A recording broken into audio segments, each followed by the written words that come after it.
So we've seen that Dworkin wants to separate out the profitability of talents or native talents because those talents are not your success. They are what are necessary for that success and therefore shouldn't be part of the payment you get in the distribution of resources. And he says that we should do this through this hypothetical insurance market where people are, we imagine this auction where the average person is able to purchase insurance against underemployment. In this video, we want to answer two questions. Why underemployment?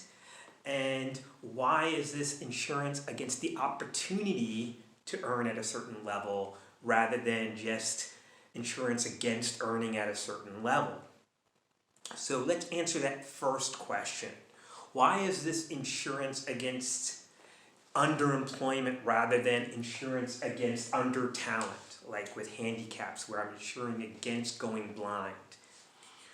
The reason why is precisely because people buy insurance based on eventualities or contingencies. In other words, based on what would happen if this were to occur. And in order to be able to make that kind of decision, we need to be able to distinguish between the kind of world we would be living in if, say, we were blind, and the kind of world we would be living in if we weren't blind, and therefore what kind of choices I would make if I didn't have this handicap versus the kind of choices I would make if I did have these handicaps. And with normal handicaps, that's easy to do because most of us can conceive of those handicaps and what kinds of opportunities they would prevent us from achieving or fulfilling if we didn't have that handicap, or if we did have that handicap. But here's the problem. It's very difficult to distinguish, first of all, between what is a product of talent versus what is a product of ambition. Why is that? Well, because the two are so related to each other. Dworkin says that they have what is called a reciprocal relationship. Think of it like this. Say as a little kid, I liked to draw, which I did. I loved to draw. I really enjoyed drawing. So I considered when I was younger becoming an artist. Now, because I liked to draw, I devoted a lot of time and effort to drawing well. And so what happened is my talent influenced my ambition, didn't it? Having a certain talent opens up opportunities and then creates choices that if I didn't have that talent, I wouldn't make the choices I make. That's why I want to determine what if I didn't have that talent, would I make the same choices? But on the other hand, it's precisely the fact that I enjoyed it, not just that I had a talent in it, that made me develop that talent. In other words, talents don't come to us already developed. And you might have two people who are equally talented at something, but because someone devotes more time and effort to developing their talent than that other person, then they end up in the end to have a much greater skill in this area than that other person, even though they had the same potential. And so a lot of times what we're looking at when we look at what actual talent people have is we're looking at the product of both their native talent and their ambition. And the two relate to each other so that because I make certain choices, I develop certain native competencies and make them into great talents. And therefore it's hard to distinguish between the two of them. But I need to be able to for two reasons. First of all, the choices I make with the talent versus not having that talent would be different, aren't they? And what we're thinking about with the imaginary person in the market who's determining whether they're going to buy insurance is what their values are. Their values will determine their choices, but their talents will determine their values, won't they? And so we need to be able to distinguish between what their choices would be without that talent versus what their choices would be with that talent. And it's hard to distinguish. But also, that's on the level of how much we would say this average person's rational person would pay for the insurance they would get, because that's based on how much they value that talent, don't they? And how much they value the choices that result from the talent or the opportunities that result from having that talent. But on the other hand, if we're looking at this as an insurance market, the insurance company themselves want to know when they can pay out and when they don't have to pay out. And so they have to be able to distinguish between the kind of success that comes from the talent versus the kind of success that comes from someone just being an overachiever. And again, if we thus can't distinguish between talent and ambition, then these two things can't be done. And therefore it would be difficult to determine, almost impossible to determine what the market would be for such insurance and who would buy it and at what average rate they would buy it, which is what we would need to even set up this kind of tax, as we saw with the handicap situation, which is much easier. But there's also another reason, because talents in and of themselves don't tell us how much money or income or resources are going to be produced as a result of those talents. It's all not about the talent, but the marketability of that talent. And the market for a talent is relative to an economic system and society and the values that are in that society, isn't it? So it's not just about the distribution of resources. Take, for example, sports talent. Let's say we have someone who can play basketball like LeBron James, okay? In our society, that gives them a ton of income potential, doesn't it?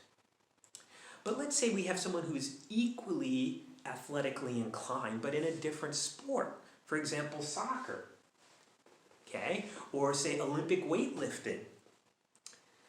Then what we're going to have is someone who might have overall sportsmanship about the same, but yet their income levels or their income earning potential in the United States would be different, because we know that way more people are going to pay to watch a basketball game and to go to basketball games than those who are going to go to a soccer game in the United States.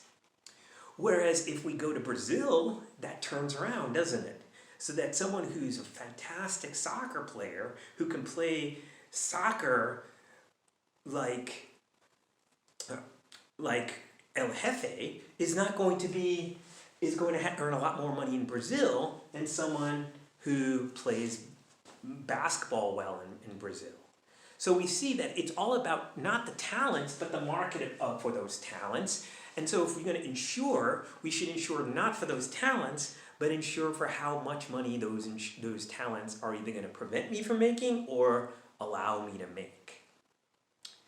So that's our first question. That's why we're doing underemployment rather than under-talent insurance. But now we have a second question. Why is it insurance against the opportunity to earn at a level instead of insurance against earning that actual level of salary?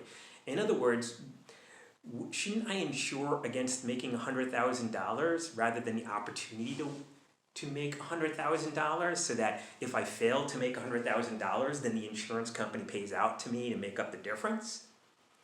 No, because that wouldn't be fair, and that wouldn't be why we're doing this. We're doing this to separate out brute luck from ambition and choices. So we want the insurance or the redistribution of the income to be made based on brute luck rather than on the choices I made.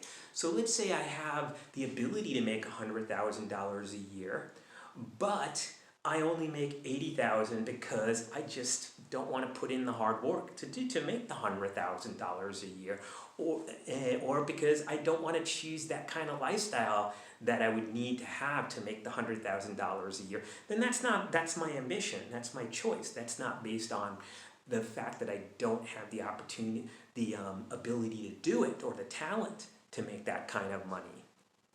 So what I want to be able to help those people or distribute to those people who they want to make $100,000 a year, they're willing to work hard enough to make that $100,000 a year for someone who has that talent, but they don't have that talent, and therefore they're prevented from having the opportunity. That's brute luck. So our next question is this. Obviously, what Dworkin did with the handicap is we want to know what the average premium somebody would pay who is this rational immigrant to this desert island, in this ideal auction simply because we want a fair tax, don't we? Because obviously we're not going to be able to do an auction. What we want to do is reproduce the results of that auction. And so what we want to translate that premium to is a tax, and we need to know what the average rational ideal auctioneer would be willing to pay in an insurance market for handicaps, and we could determine that. So now we want to know what the average auctioneer would pay for underemployment insurance. Because what we want to do is then translate that into an income tax that would then redistribute the results of talent back to those who lack that talent, so that their lack of income is based totally on their purchase and choice rather than brute luck. But now that's the problem. How do we determine that? How do we determine what that premium will be? And he's going to present us some real problems with that, because it would seem as if no one would purchase such insurance. And we'll tell you more about that in our next video.